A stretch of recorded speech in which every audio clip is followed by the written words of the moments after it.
বিশ্ব সংবাদে আপনাদের স্বাগত। সংবাদের শুরুতেই শিরোনাম, পরে বিস্তারিত। শুরুতে জানিয়ে দেব, ইসরায়েলি বাহিনীর আরও কয়েকটি ইউনিটের উপর নিষেধাজ্ঞা আরোপ করবে যুক্তরাষ্ট্র। জানিয়ে দেব, সম্ভাব্য মার্কিন নিষেধাজ্ঞায় ক্ষুব্ধ হয়েছে ইসরায়েল। এছাড়া রয়েছে, ইসরায়েলকে মার্কিন সামরিক সহায়তার নিন্দা করছে ফিলিস্তিনি প্রেসিডেন্টের কার্যালয়। সর্বশেষ রয়েছে, মার্কিন সামরিক সহায়তার অনুমোদন করায় বড় ধরনের সংঘাত থেকে পিছু হটেছে ইসরায়েল। ইসরায়েলি বাহিনীর আরও ইউনিটের উপর অবরোধ আরোপ করবে যুক্তরাষ্ট্র। কেবল ইয়াহুদা ব্যাটালিয়ন নয়, ইসরায়েলি প্রতিরক্ষা বাহিনী আইডিএফের ইসরায়েলি পুলিশ বাহিনী আরও কয়েকটি ইউনিটের বিরুদ্ধে অবরোধের আরোপের চিন্তা করেছে যুক্তরাষ্ট্র। ফিলিস্তিনের বিরুদ্ধে মানবাধিকার লঙ্ঘনের অভিযোগে বাইডেন প্রশাসন চলতি সপ্তাহে তাদের বিরুদ্ধে ব্যবস্থা নিচ্ছে বলে দুটি মার্কিন সূত্র রোববার টাইমস অফ ইসরায়েলকে জানিয়েছেন। মানবাধিকার লঙ্ঘনের অভিযোগে নিয়ে মার্কিন পররাষ্ট্র দপ্তর 1 বছরেরও বেশি সময় ধরে নেতানিয়াহুর ইসরায়েলি বাহিনীর আরও কয়েকটি ইউনিটের বিরুদ্ধে তদন্ত চালাচ্ছে। এর আগে খবর প্রকাশিত হয়েছিল যে উগ্র ইহুদিদের নিয়ে গঠিত নেতানিয়াহুর ইউনিটের বিরুদ্ধে অবরোধ আরোপ করতে যাচ্ছে যুক্তরাষ্ট্র। মার্কিন অবরোধ আরোপের বাস্তব প্রভাব খুবই সীমিত, কিন্তু এর তাৎপর্য হবে ব্যাপক। জানা গেছে, অবরোধ আরোপ হলে সংশ্লিষ্ট ইউনিটগুলোতে মার্কিন সামরিক সহায়তার আওতায় কেনা অস্ত্র ব্যবহার করতে পারবে না, মার্কিন তহবিলের কোনো প্রশিক্ষণ কর্মসূচিতে তারা যোগ দিতে পারবে না। উল্লেখ্য, যুক্তরাষ্ট্র চলতি বছর সহিংস ও বসতি স্থাপনকারীদের বিরুদ্ধে অবরোধ আরোপ শুরু করেছে। ফিলিস্তিনের অন্যায়ভাবে টার্গেট করা ও ইসরায়েলি গ্রুপগুলোর বিরুদ্ধে অন্যান্য পাশ্চাত্য দেশও ব্যবস্থা নিচ্ছে। ইসরায়েলি মানবাধিকার লঙ্ঘনের ব্যাপারে নিজেরাই নিজেদের অপকর্মের জন্য ফেঁসে যাচ্ছে। ভবিষ্যতে গাজার ব্যাপারেও একইভাবে তারা ধরা খেতে পারে। গাজায় হামাসের বিরুদ্ধে চলমান যুদ্ধে ইসরায়েলি সেনারা মানবাধিকার লঙ্ঘনের অনেক ভিডিও সামাজিক যোগাযোগ মাধ্যমে ছড়িয়ে দিয়েছে।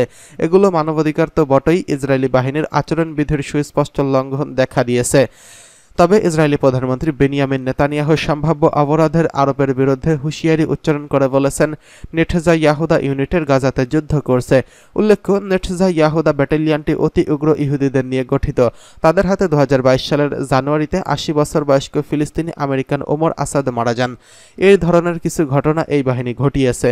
আসাদকে রামাল্লার কাছে একটি গ্রামে স্থাপিত একটি চেকপয়েন্টে গ্রেফতার করা হয়। তাকে হ্যান্ডকাফ পরানো হয়, তার মুখ বাঁধা হয়। এরপর সৈন্যরা মধ্যরাতে তাকে মাটিতে কয়েক ঘন্টা ফেলে রাখে। পরে তাকে মৃত অবস্থায় পাওয়া যায়। পরে এক তদন্তে ইসরায়েলি বাহিনী জানিয়েছে, এটা ছিল বাহিনীর নৈতিক ব্যর্থতা এবং সিদ্ধান্ত ভুল করা। বিষয়টি মানুষের মর্যাদার উপর মারাত্মক আঘাত ছিল। পরে নেতানিয়াহুর ব্যাটালিয়নের কমান্ডারকে তিরস্কার করা হয়, কোম্পানির কমান্ডার এবং প্লাটুন কর্মকাণ্ড কমান্ডারকে বরখাস্ত করা হয়। তবে ঘটনার সঙ্গে জড়িত সেনাদের কোনো শাস্তি ছাড়াই রেহাই দেওয়া হয়েছে। এদিকে সম্ভাব্য মার্কিন নিষেধাজ্ঞায় ক্ষুব্ধ হল ইসরায়েল। ইসরায়েলি সামরিক বাহিনী ব্যাটালিয়নের বিরুদ্ধে নিষেধাজ্ঞা আরোপ করতে চায় ওয়াশিংটন, এমন খবরের পর ক্ষোভ প্রকাশ করেছে নেতৃত্বে থাকা ইসরায়েল। মার্কিন যুক্তরাষ্ট্র ইসরায়েলের প্রতিরক্ষা বাহিনী আইডিএফ ওয়েস্ট ব্যাংকের একটি ইউনিটের উপর নিষেধাজ্ঞা দেওয়ার পরিকল্পনা করেছে, এমন একটি প্রতিবেদন প্রকাশের পর ইসরায়েলি সরকার তীব্র ক্ষোভের সাথে প্রতিক্রিয়া জানিয়েছে। উল্লেখিত পরিকল্পনার অধীনে ইসরায়েলের নেতানিয়াহুর ইউনিটের সদস্যরা যাদের বিরুদ্ধে মানবাধিকার লঙ্ঘনের অভিযোগ করেছেন, তারা কোনো মার্কিন সামরিক সহায়তা পাবেন না বা কোনো প্রশিক্ষণ দিতে পারবেন না। যুক্তরাষ্ট্রের নিউজ আউটলেট অ্যাক্সিওসের প্রতিবেদনে বলা হয়েছে, মার্কিন পররাষ্ট্রমন্ত্রী অ্যান্টনি ব্লিংকেন কয়েকদিনের মধ্যে নিষেধাজ্ঞা ঘোষণা দিতে পারে। 3টি সরকারি সূত্র থেকে এমন তথ্য জানানো হয়েছে। প্রতিবেদনে বলা হয়েছে, 2023 সালের 7 অক্টোবর ইসরায়েলের হামাসের হামলার আগে ওয়েস্ট ব্যাংকের ঘটনায় এর উপর ভিত্তি করে এই সিদ্ধান্ত নেওয়া হয়েছে। ইউনিটটিকে 2022 সালে ওয়েস্ট ব্যাংক থেকে প্রত্যাহার করা হয়। মানবাধিকার লঙ্ঘনের অভিযোগ উঠেছে আইডিএফ এবং পুলিশের একাধিক ইউনিটের বিরুদ্ধে। তাদের আচরণের বিস্তারিত মূল্যায়নের পর নিষেধাজ্ঞার এমন সিদ্ধান্ত নেওয়া হয়েছে বলে জানা গেছে। অক্সিওস জানায়, অন্য ইউনিটগুলো নিষেধাজ্ঞা দেওয়া হয়নি, কারণ তারা আচরণের বদল ঘটিয়েছে।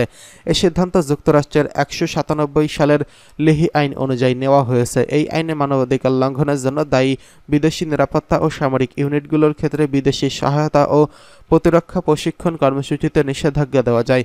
ইসরায়েলের প্রধানমন্ত্রী বেনিয়ামিন নেতানিয়াহু সামাজিক যোগাযোগ মাধ্যম এক্সে বলেন, ইসরায়েলের প্রতিরক্ষা বাহিনীর উপর নিষেধাজ্ঞা আরোপ করা উচিত নয়।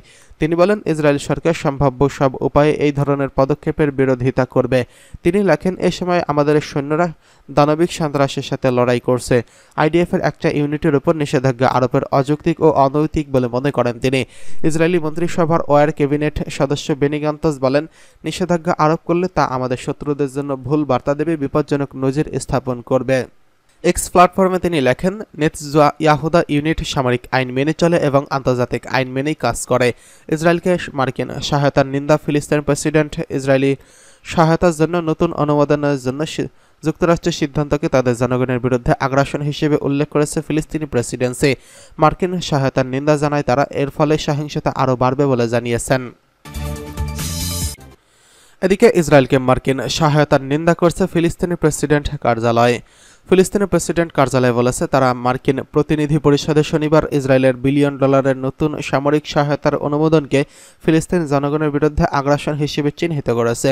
এই সহায়তার অর্থ এই গাজা উপত্যকার পশ্চিম তীরে হাজার হাজার ফিলিস্তিনি হতাহতের সংখ্যায় রূপান্তরিত হবে। এই কথা উল্লেখ করে প্রেসিডেন্ট মাহমুদ আব্বাসের মুখপাত্র নাবিল আবু রুদেইনা বলছেন, এই আগ্রাসনের বিপজ্জনক তীব্রতার বৃদ্ধির পদক্ষেপ হিসেবে গ্রহণযোগ্য।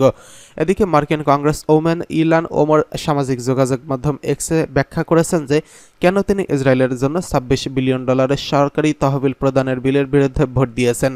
ইলহান ওমর বলেন, আমি শর্তহীন সামরিক সাহায্য সমর্থন করি না, যা ইতোমধ্যেই ঘটে যাওয়া ভয়াবহ মানবিক পরিস্থিতিকে আরও বাড়িয়ে দেবে। তিনি আরও বলেন, ফিলিস্তিনে গণহত্যা অব্যাহত থাকা অবস্থায় ইসরায়েলি সেনাবাহিনীর একটি ফাঁকা চেকপয়েন্ট প্রদান করা অযৌক্তিক। 37 জন ডেমোক্র্যাট এবং 21 জন রিপাবলিকানদের মধ্যে ইলহান ওমরই একমাত্র ব্যক্তি যিনি বিলটির বিপক্ষে ভোট দিয়েছিলেন। বিলটি 366 ভোটের সমর্থনে হাউসে পাশ হয়েছিল। এটি এখন সেনেটে যাবে, সেখানে 2 মাসের বেশি সময় ধরে একই ধরনের বিল পাশ হয়েছিল, যেখানে 2 মাসেরও বেশি আগে একই ধরনের একটি বিল পাশ হয়েছিল। এদিকে সামরিক বাহিনীর সহায়তা অনুমোদন করায় বড় ধরনের সংঘাত থেকে পিছু হটেছে ইসরায়েল। ইরান ও ইসরায়েলের বৃহত্তর সংঘাতের দ্বারপ্রান্ত থেকে সরে এসেছে বলে ধারণা করা হচ্ছে। এদিকে গাজায় যুক্তরাষ্ট্রের মিত্রদেশ ইসরায়েলের যুদ্ধের ক্রমবর্ধমান সমালোচনা সত্ত্বেও শনিবার যুক্তরাষ্ট্রের আইন প্রণেতারা ইসরায়েলের জন্য নতুন করে সামরিক সহায়তার অনুমোদন করছে। ইরান তার নজিরবিহীন ড্রোন ও ক্ষেপণাস্ত্র হামলার জন্য ইসরায়েলের প্রতিশোধ গ্রহণের কথা খারিজ করে দিয়ে মধ্যপ্রাচ্যে এই দুই চিরশত্রু দেশের মধ্যে বৃহত্তর যুদ্ধ ছড়িয়ে পড়ার আশঙ্কাকে অনেকটা কমিয়ে দিয়েছে। তবে ইরাকের একটি সামরিক ঘাঁটি বড় ধরনের বিস্ফোরণের ঘটনা এই অঞ্চলে নতুন উত্তেজনা সৃষ্টি করেছে। সেখানে বিস্ফোরণের পর গাজায় ইসরায়েলি হামলা জোরদার করা হয়েছে এবং পশ্চিম তীরে সংঘর্ষ আরও বেড়ে গেছে। আয়রন ডোম এয়ার ডিফেন্স সিস্টেম সহ ইসরায়েলের প্রতিরক্ষা বাহিনী জোরদার করে বলছে, যুক্তরাষ্ট্রের প্রতিনিধি পরিষদ দেশটির জন্য নতুন $1,300 কোটি সামরিক সহায়তার অনুমোদন করছে। ইসরায়েলের প্রধানমন্ত্রী বেনিয়ামিন নেতানিয়াহু এই সহায়তা বিলটি স্বাগত জানিয়ে সামাজিক যোগাযোগ মাধ্যম এক্সে লিখেছেন, এটি ইসরায়েলের জন্য যুক্তরাষ্ট্রের শক্তিশালী সমর্থন এবং যা পশ্চিমা সভ্যতাকে রক্ষার শামিল। তবে ফিলিস্তিনের প্রেসিডেন্ট যুক্তরাষ্ট্রের এই পদক্ষেপকে ফিলিস্তিনের জনগণের বিরুদ্ধে আগ্রাসন হিসেবে অভিহিত করেন এবং এর নিন্দা জানিয়েছেন।